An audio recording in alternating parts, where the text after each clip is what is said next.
So I'm working at the adult store again, and I always knew I would go back eventually because I love the adult industry. I love all the branches of it are super fascinating, and I just love being a part of it.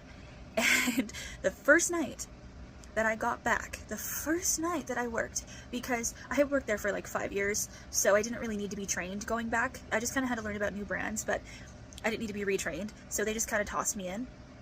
And the first night that I'm back, a man comes in, and he's talking to me. We're trying to help him find, some toys and stuff. And the first thing he asks me is where he can go get in Utah, and where he can get some interaction with a person of the Lady Persuasion in Utah.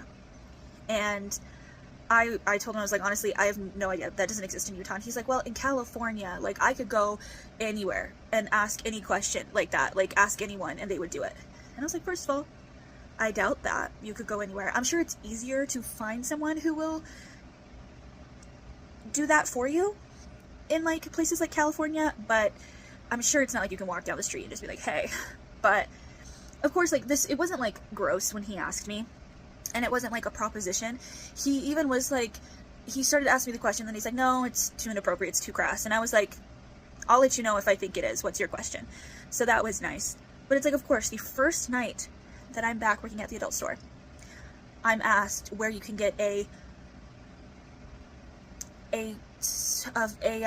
estual favor from a lady in Utah. And that's how I knew.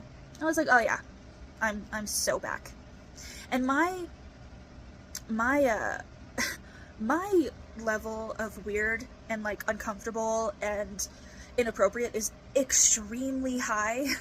And so it's really hard to make me uncomfortable or get grossed out. So when something does, or uncomfortable, like, when something does, that's a big deal. But, like, I worked there for 5 years. I sold toys. I educate people how to use those toys. Like, it's really hard to make me feel weird. But I did appreciate him being like, it's kind of crass and weird for me to ask you. So at least he was aware. But I have no issue with telling people, yeah, that's a little too personal, a little too inappropriate. So, yeah. But I'm back at the adult store, so be prepared for fun stories, because I bet you anything, I will get so much more.